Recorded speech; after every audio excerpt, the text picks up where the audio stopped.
আসসালামু আলাইকুম, স্বাগত জানাচ্ছি হোমওয়ার্ক ম্যাথে নতুন একটি ভিডিওতে। এই ভিডিওতে আমরা কিছু রিকোয়েস্টেড অঙ্ক করার চেষ্টা করব। তার মধ্যে এই ভিডিওটা শুধুমাত্র করব এই প্রশ্নটার জন্য। এই প্রশ্নটা পার্সোনালি আমার খুব পছন্দ হয়েছে, আমি একজনের কাছ থেকে এটা রিকোয়েস্ট পেয়েছি অঙ্কটা করার জন্য। তো খেয়াল করো, অঙ্কটাতে লেখা আছে 1 square plus 2 square plus 3 square plus n square equals to 91 যদি হয়, তাহলে n এর মান কত, অথবা আমরা বলতে পারি then of what is the value of n। এটা আমাদেরকে করতে গেলে খুব বড় কিছু করার প্রয়োজন নেই, আমরা একটা সূত্র জানি। দেখো, আমরা সূত্রটা জানি, সেটা কি?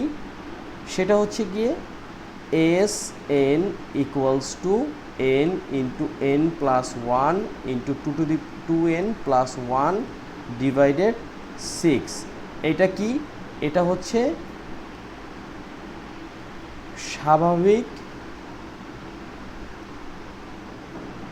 সংখ্যার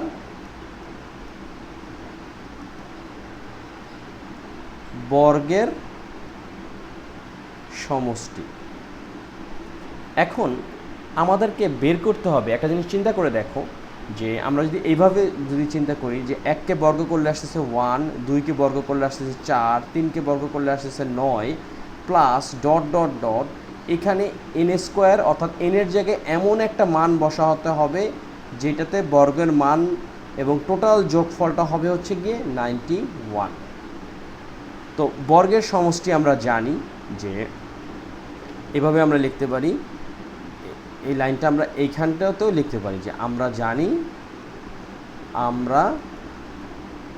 জানি স্বাভাবিক সংখ্যার বর্গের সমষ্টি সমান এই যে এস এন ইকুয়ালস টু এত এত এত।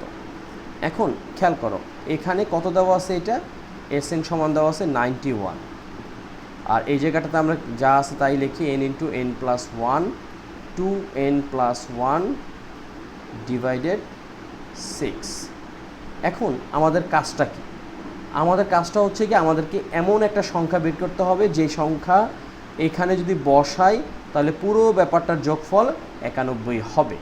তো আমরা যেটা এখন করতে পারি সেটা হচ্ছে, যদি আর গুণ করি তাহলে কি আসতেছে n into n plus 1 into 2n plus 1 equals to, যদি আর গুণ করি তাহলে 6 একে 6, 5 নং 6 নং 54। ওকে, এটা আসলো।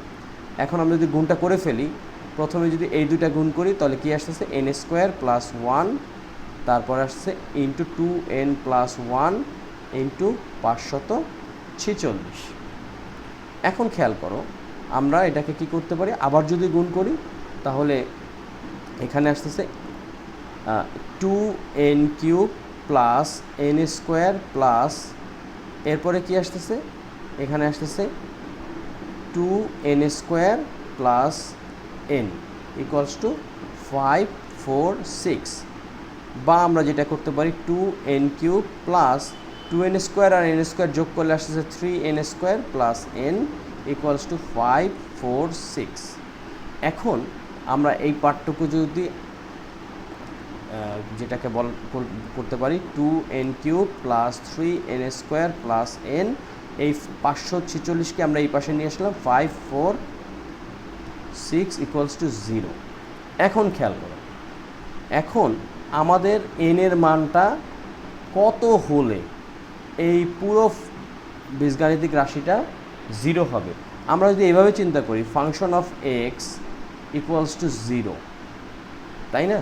এখানে দেখো যে এখানে মানটা কত আসলে, মানে এখানে ফাংশন অফ n, এখানে ফাংশন অফ n, আর আমরা এখানে যদি লিখি এই জিনিসটা 2n cube plus 3n square plus n minus 546, এখানে n এর মান কত বসালে এই পুরো বিষয়টা 0 আসবে, অর্থাৎ আমাদের ফাংশন অফ n সমান লাগবে হচ্ছে 0। তো এখানে n এর মান কত বসালে এটা 0 আসবে? আমরা হিসাব করে দেখলাম, n এর মান যদি 6 বসাই তাহলে এটার মান 0 আসে। সেটা কিভাবে? 2 into 6 cube plus 3 6 square plus 6 546। এখানে কত আসতেছে? 6কে যদি আমরা কিউব করি এখানে আসে 2 ইন্টু ছয় ছয় 36, 36কে 6 দ্বারা গুণ করলে 216 যোগ 3 গুণ 36, 6 6 36 যোগ 6 বিয়োগ 546, তাহলে কত আসতেছে? এখানে আসতেছে 432, এখানে আসতেছে 3 6 18 8, 3 3 9 1 10 যোগ 6 বিয়োগ 546। এখন খেয়াল করো, এখানে যদি এটাকে যোগ করি 6 আর 8 হচ্ছে 14, 14 আর 2 হচ্ছে 6 মানে 16, হাতে থাকে 1, 3 আর 1 4, আর 4 আর 1 5, অর্থাৎ 546 বিয়োগ 546 সমান হচ্ছে 0। তাহলে খেয়াল করো, এখানে যদি n ইকুয়ালস টু 6 হয়, খেয়াল করো n ইকুয়ালস টু 6 এর জন্য কি 2n cube plus 3n square plus n minus 546 equals to 0, তাই না? এখানে খেয়াল করো, এইটা এখানে যদি 6 বসাই তাহলে এই পুরো মানটা 0 আসতেছে। তাহলে আমরা বলতে পারি সুতরাং 1 square plus 2 square plus 3 square plus dot dot dot plus 6 square equals to 91। খেয়াল করো, মূল ব্যাপার হচ্ছে গিয়ে এখন যদি আমরা এইভাবে দেখি, আমরা যদি নিজেদেরকে একটু বিশ্লেষণ করার চেষ্টা করি আসলে ঠিক আছে কিনা। দেখো 1 স্কোয়ারকে আমরা যদি নিজেদের মানে মিলানোর জন্য 1কে স্কোয়ার করলে 1 আসতেছে, 2কে স্কোয়ার করলে 4 আসতেছে, 3কে স্কোয়ার করলে 9 আসতেছে, স্বাভাবিকভাবে পরেরটা আসতেছে 4, 4কে স্কোয়ার করলে 16 আসতেছে, 5কে স্কোয়ার করলে কত আসতেছে 25 আসতেছে, যোগ 6কে স্কোয়ার করলে 36 আসতেছে। এখন দেখো এটা সমান কি 36 হয় কি না, খেয়াল করো 36 আর 25 যদি যোগ করি তাহলে কত আসতেছে, আমরা যদি 6 আর 5 11 আর 3 আর 2 5, অর্থাৎ এখানে আসতেছে 36 আর 5 যোগ করলে আসতেছে 61, 61 আর 16 যদি যোগ করি তাহলে আসছে 77, 77 আর 9 যদি আমরা যোগ করি তাহলে আসতেছে 86, 86 আর 4 যদি যোগ করি তাহলে কত আসতেছে 90, 90 আর 1 যোগ করলে 91, অর্থাৎ এই দেখো আমাদের কিন্তু মিলে গেছে। এই পুরোটা যদি যোগ করি তাহলে আমাদের আসতেছে 91, অর্থাৎ n এর মান 6 এর জন্য আমাদের উত্তর হচ্ছে 91।